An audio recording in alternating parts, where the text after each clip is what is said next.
Welcome friends. Today you are going to learn about groundwater. I hope you all know about groundwater. Actually, what is this groundwater? It is the water that percolates beneath the surface, or it is the water that lies beneath the ground surface, filling the pore space between grains in a bodies of sediment and clastic sedimentary rocks. It also fills the cracks and crevices in all types of rock. It is a major economic resource, as you all know. Groundwater is very valuable, and the branch of geology which deals with occurrence, distribution, movement of groundwater is referred as hydrogeology, and this hydro means related to water. So, water geology is hydrogeology, and in this picture you can see there are so many pore spaces, and look at the gaps in between the pore spaces.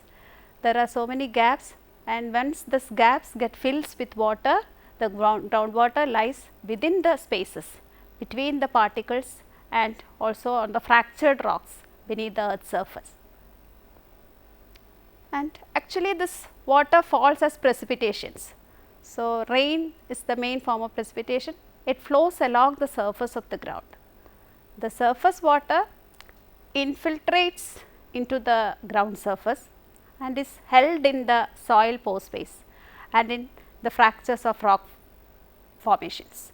So, this gaining access to groundwater source therefore requires digging or drilling through the ground and into an aquifer.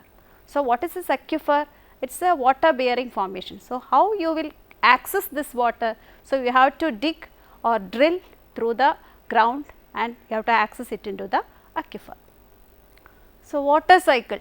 So, water is cycling in this process. So, water is a constantly being recycled in the process known as water cycle. It is a major biogeochemical cycle controlled by solar energy. So, main driving force is sun or solar energy. It causes water to evaporate, and this evaporated water rise in the form of water vapor. Once the vapor begins to cool, then after begins to cool, it condenses into water droplets. So, next step is water condensation of water droplets. So, gravity is the driving force that pulls the water back down to the earth as precipitation. So, gravitation force is the main driving force that pulls the water back down to earth as precipitation. So, water falls on land directly or indirectly into water bodies like rivers, lakes, ponds, etc. And after the water has returned to the earth's surface, energy from the sun causes water to evaporate, thus completing the cycle. So, during water cycle process, water changes it into state from one phase to another, and the total number of water particles remain the same. So, the charges of state of water include evaporation, melting, freezing, sublimation, condensation and deposition. So, these are the various changes of states of water that is included within the water cycle. First stage is evaporation. So, once water evaporates, melts, freeze, sublimate, condense and finally it is deposited within the ocean bodies. All these changes require the application of energy. So, the various stages of water cycle can be summarized as: first one, evaporation. So, you all know evaporation. Then second stage is condensation. So, water vapor condenses, then sublimation. Then after sublimation it precipitates. Then next stage is transpiration. Then after transpiration a major part evolved as runoff water. So, a part of the runoff infiltrate into the ground surface and ultimately it is stored within the pore spaces as the groundwater. Explaining this water cycle. So, water cycle is the continuous process by which water moves through the environment, and as you all know, sun is the major driving force beneath the surface. A part of precipitation infiltrates into the ground as groundwater. So, when you observe the rain, a part of the precipitation is infiltrated into the surface as groundwater. Another part, it flows as surface runoff and joins with rivers. So, once rain happens, you can see the water running as surface runoff and ultimately it joins with rivers, lakes, ponds, etc. And finally, it reaches to the ocean. Later, from the oceans, ponds and all, it evaporates and rises up, and after condensation it falls as precipitation, and the cycle is repeating. So, once the water evaporates, then condensation, then sublimation, precipitation, transportation, runoff and infiltration. Coming to the sources of groundwater, mainly there are three sources. First is meteoric water, connate water and juvenile water. So, meteoric water. So, actually what is this meteoric water? Have you heard the term meteors? Actually what is this meteoric water? Then second one is connate water and third one is juvenile water. So, we can go into detail about the meteoric water. Hope all of you heard about meteors. Actually this is not that meteor. It is the largest and most important or the chief source of the groundwater. So, this meteoric water is the main source or the largest and the important source for the source of groundwater. It is the water in the ground that has come from the atmospheric precipitation in the form of rain or snow. So, it is the main source which comes from atmospheric precipitation in the form of rain or snow. So, this water is mainly absorbed by the ground surface in the form of meteoric water. So, meteoric water is the water that is trapped by the pore spaces within the rocks as precipitation.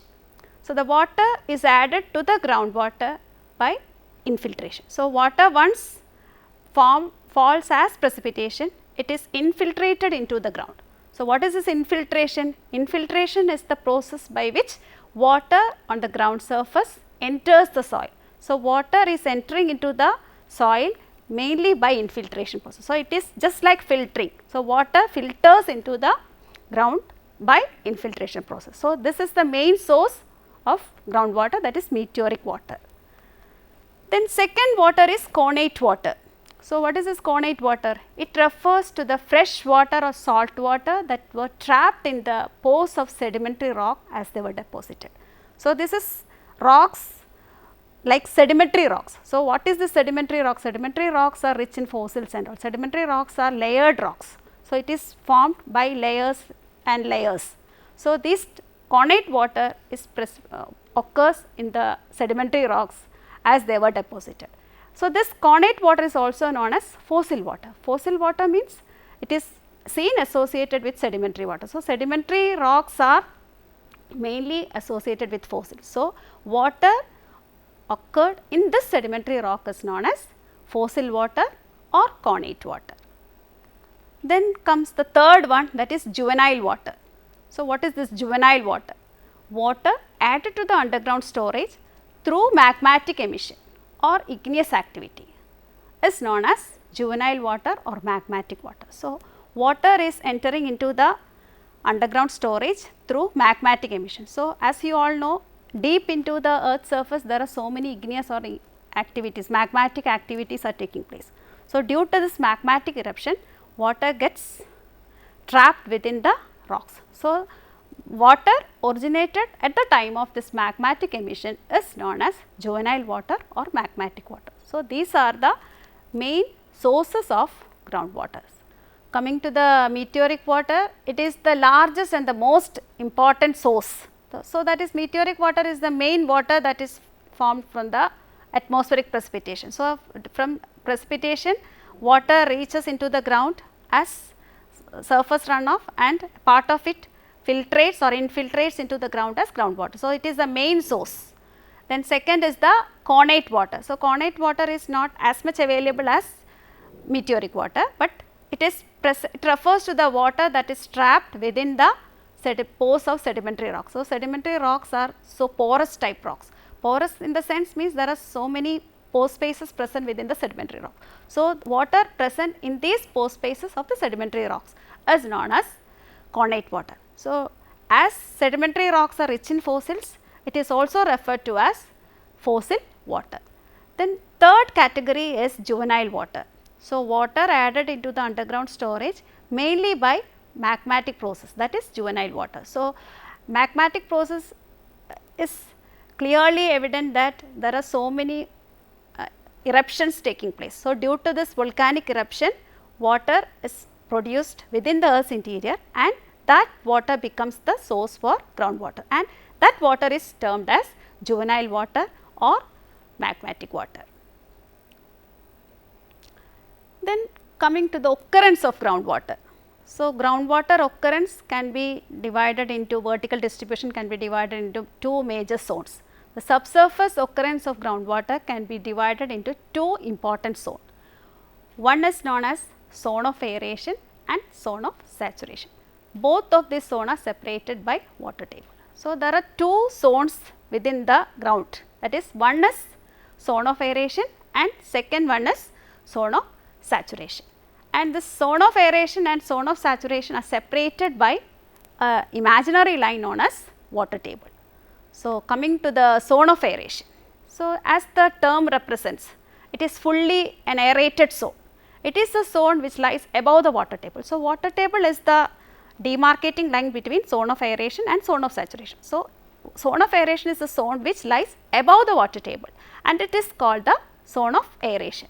In this zone, most of the pore spaces are filled with air. So, most of the pore spaces are filled with air, that means there are very less chance for water to present within this zone. So, most of the pore spaces are filled with air. The zone also known as unsaturated zone. So, unsaturated means it is not fully saturated with water. So, that is unsaturated zone or vadose zone or zone of suspended water. It is also known as unsaturated. Why it is unsaturated? Because it is not fully saturated with water, or also known as vadose zone. Vadose zones or zone of suspended water. Sometimes there is a chance of little bit water present somewhere in this zone. So, it is also known as suspended water. The water percolating in this zone is called vadose water. So, water present within this zone is known as vadose water. Actually, there is very rare chance of water to present in this zone of aeration, because most of the pore spaces are filled with air. So, water filled pore spaces are not at all present. Even if some water filled spaces are present, that is why it is known as suspended water zone or zone of aeration or vadose zone. So, water present within this zone is known as vadose zone. Second zone is zone of saturation. So, it is the zone of rocks in which rocks where all the pore spaces and fractures are filled with water. So, compared to the zone of aeration, in this zone the fractures and the pore spaces are filled with water. This zone is called zone of saturation. That means, zone of saturation means it is fully saturated with water. That means, there is no air filled space, all the spaces are filled with water. So, that type of zone is known as zone of saturation. So, this is called zone of saturation, and the top of the saturated zone is called the water table. So, water table is the demarcating line between zone of aeration and zone of saturation, and zone of saturation is demarcated by water table. So, top of the saturated zone is called water table. The zone is also known as phreatic zone or saturated zone. So, instead of unsaturated zone, here this is zone of saturation, and this zone is also known as phreatic zone or saturated zone. It is saturated in the sense most of the spaces or all the pore spaces are filled with water. So, it is known as saturated or phreatic zone. So, in this figure you can find out the groundwater occur when water recharges into the surface through cracks. So, here you can see the pore spaces are filled with water, that is the zone of saturation. So, above the zone of saturation is the water table, and above the water table is the zone of aeration. So, in this picture you can clearly see the zone of aeration, zone of saturation, water table. So, water table is the boundary between, it separates zone of aeration and zone of saturation. So, a well you can see water level up to the water table. Two wells are demarcated in the figure. You can see the water up to the water table, and above the water table there is no water, that is it is fully aerated zone, that is zone of aeration is present.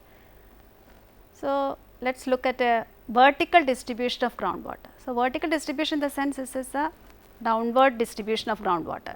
We learned two zones, that is zone of aeration, zone of saturation. So, in between the zone of aeration and zone of saturation there is a demarcating level, that is the water table.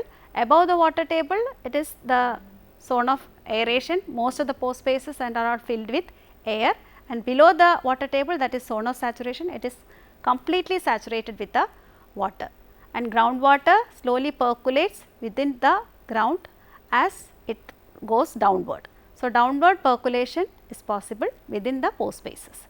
Vertical distribution here consists of two zones, one zone of aeration, zone of saturation and water table, and water present within this zone is the main water table. Main water present within the zone is the groundwater. So, the zone of aeration is undersaturated or unsaturated, whereas saturated zone is fully saturated with water. So, let us go back once more into the topics we have learnt. So, we learnt about groundwater. So, groundwater is the water that is present beneath the ground surface, filling the pore space between the grains in the bodies of sediment and clastic sedimentary rocks. So, it is a major economic resource, and the branch of geology which deals with groundwater, occurrence, distribution and movement of groundwater is referred to as hydrogeology. Then comes to the water cycle. So, water cycle is a complete cycle. So, water falls as precipitation, water falls as precipitation into the ground, is a constantly being cycled in the process. It is a major biogeochemical cycle controlled by sun. So, sun is the major source behind the water cycle. So, once the solar energy, the water vapor evaporates and rises in the form of vapor, and once the vapor begins to cool, it condenses to water droplets, and gravity is the main driving force that pulls the water back down to the earth as precipitation. Next is the stages of water cycle. What we learnt, there are 7 stages: evaporation, condensation, sublimation, precipitation, transportation, runoff and infiltration. So, coming to the part of the precipitation that infiltrates into the ground as groundwater. So, one part enters into the ground as groundwater and another part that flows as surface runoff. So, surface runoff enters or joins with rivers, lakes, ponds, etc., and finally reaches the ocean. So, again once it reaches the ocean or water bodies, it evaporates and rises up, and the condensation falls as precipitation. So, the cycle is repeating again and again, and this is the water cycle. Then we learnt about the sources of the groundwater. Sources means how the groundwater is stored within the, or what is the major source behind the groundwater. Mainly there are 3 sources. They are meteoric water, connate water and juvenile water. So, meteoric water is the largest and the main source for the groundwater. So, it is the water that is mainly enter into the ground as atmospheric precipitation.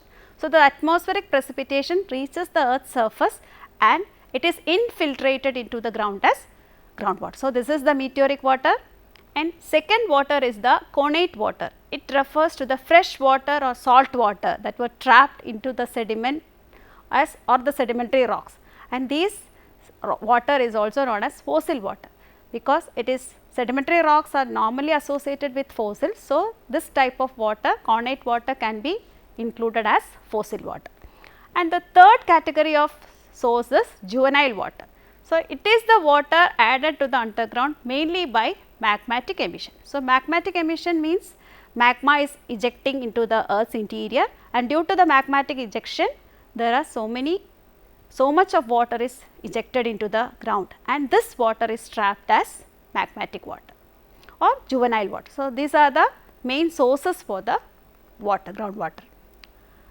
Coming to the occurrence, groundwater occur mainly in 2 zones. One is zone of aeration and second one is zone of saturation. The zone of aeration and zone of saturation is separated by water table. So, above the water table it is the zone of aeration and all the pore spaces are filled with air. There is no chance of water present in this zone. So, it is known as vadose zone or suspended zone, and water present in this zone is known as vadose water. Coming to the zone of saturation, it is fully saturated with water.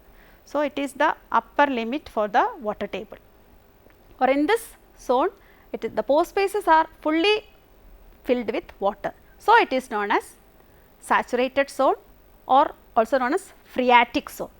Coming to the vertical distribution of groundwater, groundwater is distributed vertically in the zone of aeration, zone of saturation and water table. Water table is in between the zone of aeration, zone of saturation. So, zone of saturation is known as the vadose zone and the water present is known as vadose water. Zone of saturation is the phreatic zone and water is known as the groundwater is present in this phreatic zone, and the water table is the upper limit of the zone of saturation. By this we came to an end of this section.